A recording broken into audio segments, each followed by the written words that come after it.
This is exactly what happened last time. It's not working, is it? It didn't do it. It didn't do it. It's not doing it, is it? No. You've got no oxygen. I've got no oxygen. That's the end of it. I am officially dead.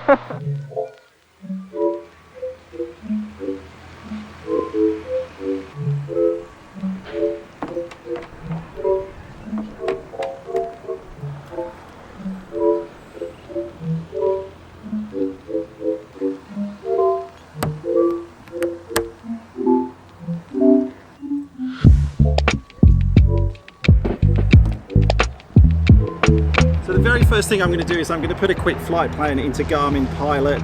We'll just go from Moorabbin to a waypoint called Carrum and then back to Moorabbin again. To help if I got my home airport code right. There we go, and if we go to the map page, then you can see it's just a really quick flight plan heading us down south. Next thing I can do, if I go then to the Connects page, I can see my D2 Air watch, which is here on my wrist now, is showing connected. Click on Connects and go to Send to D2 Air. So we now have the flight plan loaded on the watch, as well as Garmin Pilot.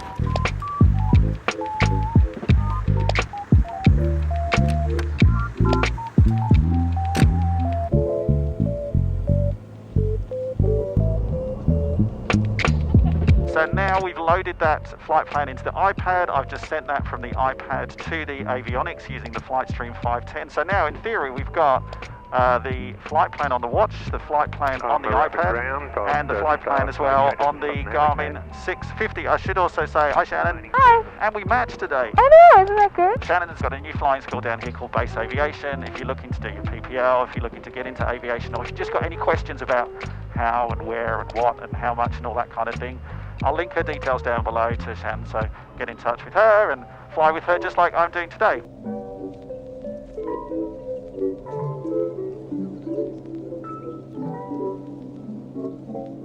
Alright, whenever you want it, Shannon. Yeah. Your plane? My plane, let's do it. Okay, so Shannon's flying now. I'm going to check out a few things on the watch. So first of all, let me just show you, there's a couple of key kind of stats that you have on the beginning of, or on this first page. You can see your ground speed, which is 171 knots on the watch. And if you just look here, so I've got 170 on the avionics and on the watch. Yeah, 170, a track of 160.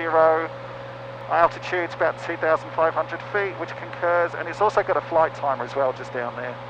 And then there's a couple of other options on the other pages as well, bearing to your nearest airport. Health stats, it's not on my wrist, so it's saying that I'm dead at the moment, but my heart rate is 0. But this is the one I wanted to look at. So now what I can do is I can select an airport. I'll go to our flight plan that's already loaded in there, and let's go to Anagi, the waypoint Anagi. And if I do a direct to, click on here, that will now give me a track direct to Anagi. Hey, that's fun. Yeah, it's watch size as well, so you're unlikely to be navigating your aircraft by here. But it's a bit of a backup, just so you've got a sanity check of what's happening. That's what it's showing on the watch at the moment. Now, one thing to note, and I don't know this, let me know in the comments if you know that you can do this, but once that's loaded on the watch, you can't then push that through to your iPad, Garmin Pilot in this case, and therefore not through to the avionics. So you're just using the watch as like, it's another window. It's another viewing device to see the data that your aircraft is already telling you. Did you know there's a shipwreck over here? Well, out there. Is there? Yeah, it's near, like, just on the edge of the island. Oh. It's like a full ship too. Can we go see it? Yeah. Yeah, let's go see it. So then the altimeter on the watch, this is showing 2,500 now here, which really does concur. I mean, we're showing 2,540. You can set the barometric pressure on here, just like you set your QNH on the aircraft, you can set it on here. This is just set to standard baro at the moment, 1013. Alright, I want to test, we're very low down, so I'm hoping that my oxygen saturation levels are actually pretty good and healthy still. Now, Apple Watch users, if you've got one of the new Apple Watches, you'll know that already measures your pulse ox levels. But what we'll do is we'll compare it to the fingertip pulse ox device I have and see how the two concur. This is exactly what happened last time. It's not working, is it? It didn't do it. It didn't do it. Now, I wonder if it's because it's not tight enough to my wrist. It's not doing it, is it? No. You've got no oxygen. I've got no oxygen. That's the end of it. I am officially dead. See, it worked on the ground twice when I was testing it. Let's just try on the old. This is the other one that I normally use when I'm flying, just the one that clips to your fingertip. 97. Okay, so that's what we should be trying to get on the Garmin. I'll give this one more go towards the end of the flight, but this is a good lesson to all you pilots out there. Don't rely on one bit of technology. There's your shipwreck. I think it's weird. No, I think it's cool. Yeah, it's just like a full boat. So this is showing our current heading for round 180, which is right. So do you want to hook a right turn? Tango Delta identified, join left base. Someone was asking me as well about how easy it is to see the interface on the watch in direct sunlight. If you've got direct sun on it and you do have reflections, yes, obviously it's like any device, it's like your iPad, it is harder to see. But generally, and Shannon, like, what do you think of your I other think it's stocks actually as well? it's doing better than mine, so. Yeah, and this is, and so you wear an Apple Watch. Yeah. And the brightness on this isn't turned up to the max either. So what I probably would do is if I was flying, I'd just turn the brightness right up. It's going to consume more batteries when you're on that flight, but at least you know you're going to be able to see it more easily in flight.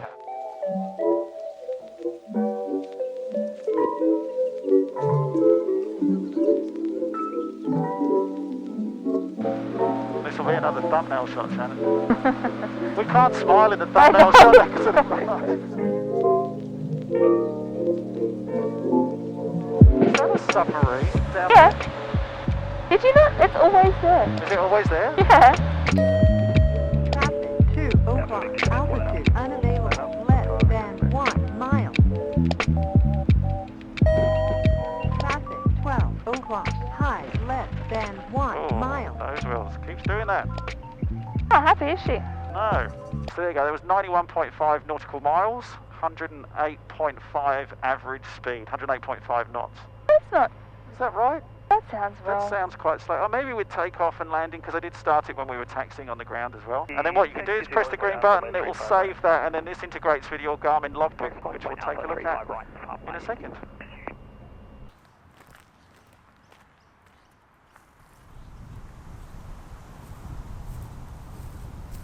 It's 34 degrees Celsius now. Hot afternoon here in Albert Park. So when you're back down on the ground, what you can do in Garmin Pilot is you can go to your auto-generated flight logs and you can see a log of the flight that you've just flown. If you accept that and add it to your logbook, that will then add the hours to your hours total, and you've got a digital copy of that flight in your digital logbook sitting here in Garmin Pilot. If you want to see more specifics about the Garmin D2 Air, check out this Q&A video which I shot, which has a lot more of an in-depth look at all of the features and functions of the watch. Thank you very much to Shannon from Base Aviation for being my safety pilot and flying with me again today, and thanks to you for watching. I'll see you in the next video.